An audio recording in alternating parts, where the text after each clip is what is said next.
से बड़ी खबर, जहां नशेड़ी का अस्पताल में जबरदस्त हंगामा देखने को मिला।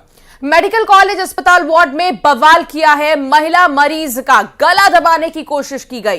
दरअसल शोर मचाने पर मौके पर पहुंचे लोग और जो आरोपी था वो वहां से फरार हो गया, जिसकी तलाश में फिलहाल पुलिस भी जुटी हुई है। चूंकि पुलिस तक भी ये मामला पहुंच गया था, अस्पताल की सुरक्षा में लगे सुरक्षा कर्मचारियों को इसकी जानकारी दी गई और पुलिस तक बात पहुंची तो महिला का गला दबाने की कोशिश करने वाले शख्स की तलाश शुरू हुई है और इसे तलाशा जा रहा है। कोरबा से ये पूरा घटनाक्रम सामने आया। बताया जा रहा है कि आरोपी शख्स नशे का आदी है और नशे में ही उसने ये बवाल काटा।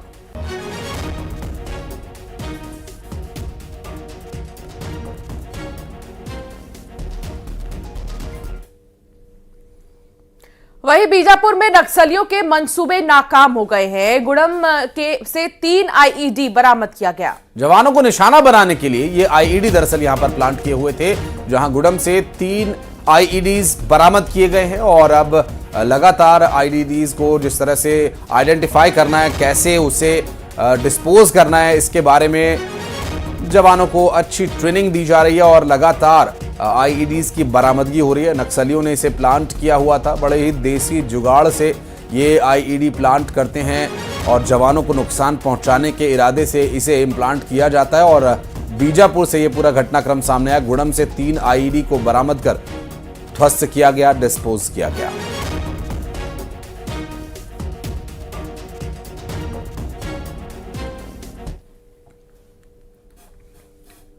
और बढ़ते आगे, रतलाम में करोड़ों रुपए के ब्लैक से व्हाइट करने वाले गिरोह के मुख्य आरोपी तक पुलिस पहुंच चुकी है।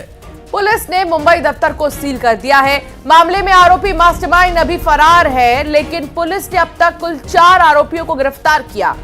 आपको बता दें कि मजदूरी और सब्जी का ठेला लगाने वालों के अकाउंट्स खोलकर ये फर्जीवाड़ा किया करता था और ऐसे में इस पूरे मामले का खुलासा कैसे हुआ ये भी आपको बताएंगे। लेकिन मुंबई दफ्तर को अब सील कर दिया गया, ये जानकारी मिल रही है।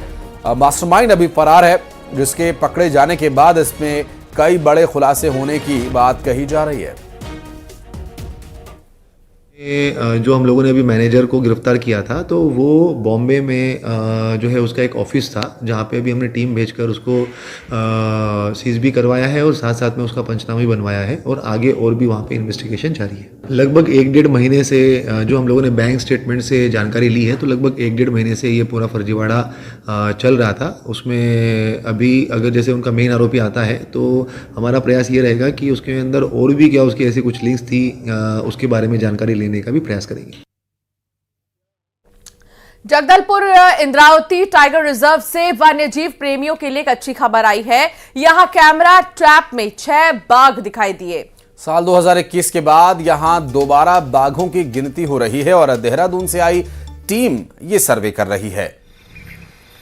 इंद्रावती टाइगर रिजर्व 2990 वर्ग किलोमीटर में फैला हुआ है। ये टाइगर रिजर्व पूरा बफर जोन है। टाइगर रिजर्व छत्तीसगढ़, तेलंगाना और महाराष्ट्र से घिरा हुआ है। और जो तस्वीरें आप देख रहे हैं, दरअसल कुछ ट्रैप कैमराज में तस्वीरें रिकॉर्ड हुई हैं और इन ट्रैप कैमराज में बाघों का दिखाई देना ये खुशखबरी।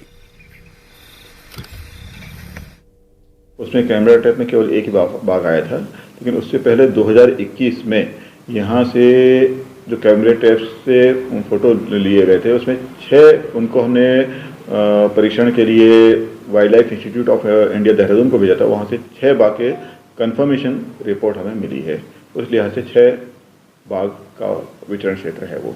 सर अभी भी सर्वे चल रहा है? हाँ, अभी फेज 4 मॉनिटरिंग के तहत उनके लिए कैमरा ट्रैप लगाए गए हैं और इसमें एरिया की सेंसिटिविटी को देखते हुए जहाँ तक संभव हो कैमरे लगा।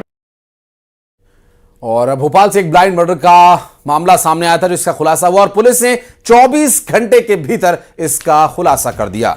बेटा ही मां का हत्यारा निकला। दुपट्टे से गला दबाकर उसने हत्या की मां की। एक तरफा प्रेम प्रसंग में उसने हत्या कर दी मां की। दरअसल पहले भी उसकी मां से उसका विवाद हुआ करता था और बताया जा रहा है कि कमला नगर पुलिस ने आरोपियों को गिरफ्तार कर लिया है और उसके बाद इस पूरे मामले का खुलासा हुआ। बेटे ने ही अपने मां की गला घोंट कर हत्या कर दी और पुलिस ने 24 घंटे के भीतर इस पूरे मामले से राज फाश किया।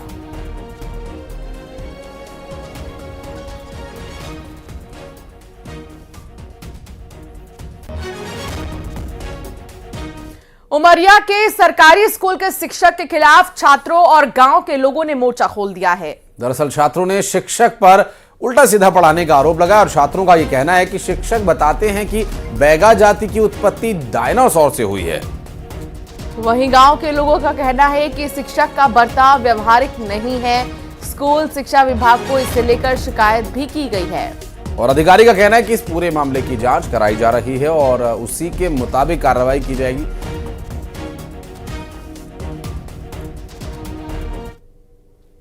डायनासोर से उत्पत्ति हुई है और जैसे पढ़ाते हैं तो राजा महाराजाओं की कहानी बताने लगते हैं और कोई नमस्ते बोले तो बोलते हैं तुम बहुत बदमाश हो और तुम ज्यादा बोलने लगो। मैं भी एक टीम भी बना देता हूँ, खुद भी दिखवा लूँगा इसको और जो भी उचित कार्रवाई होगी इसमें वो किया जाएगा। गांव वालों ने इसमें ज़रूर ये लिखा है कि उन्हें हमारे स्कूल से हटा दिया जाए। मैं इसके संबंध में जिला स्तर शिक्षा।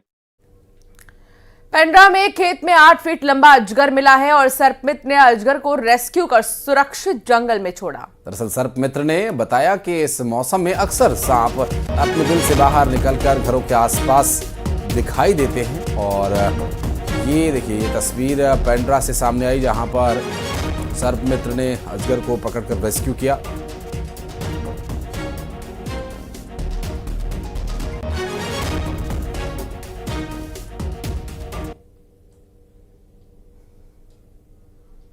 ये देख सकते हो आप, इतना बड़ा मुंह है।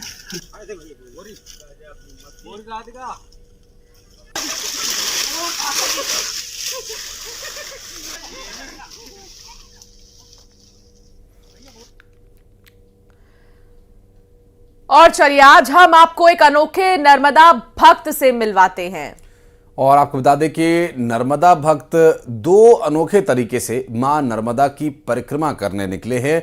मिलिए भोपाल के रहने वाले संत मुनि वशिष्ठ से।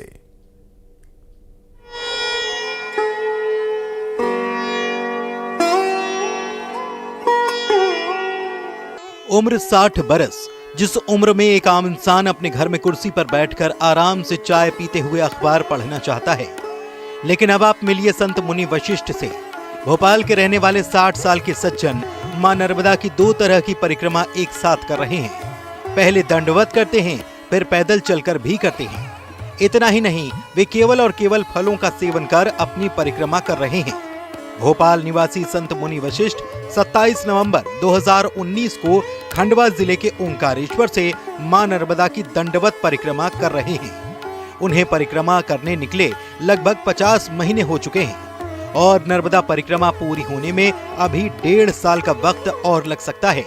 मुनि वशिष्ठ सुबह रोजाना 5 बजे से दंडवत परिक्रमा शुरू कर रोजाना 5 से 8 किलोमीटर की यात्रा करते हैं।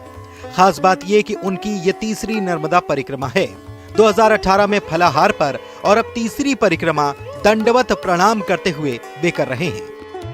मैंने ये परिक्रमा जो दंडवत है 2019 में 27 नवंबर को स्टार्ट की ओमकारेश्वर से और इसके पहले मेरी 2 परिक्रमाएं पूर्ण हो चुकी हैं। 2017 में फलाहारी हुई और 2019 में मौन परिक्रमा हुई और जब मौन परिक्रमा हुई जब ये मैया की इतनी अनुभूति हुई कि माँ ने मौका दिया तो ये दंडवत जरूर करूँगा, तो 2019 में फिर दंडवत मेरी परिक्रमा चालू हुई।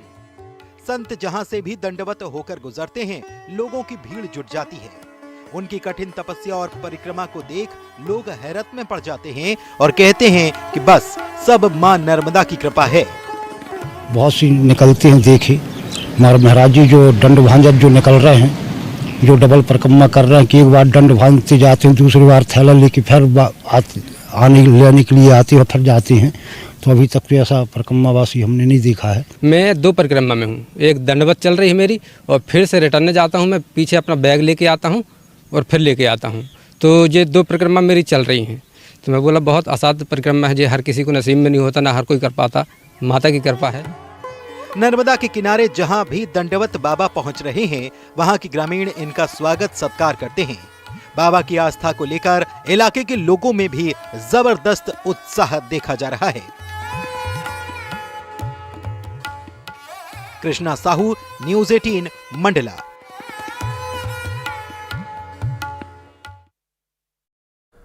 और यहां रुक रहे एक छोटे से ब्रेक के लिए, फौरन हाजिर होंगे।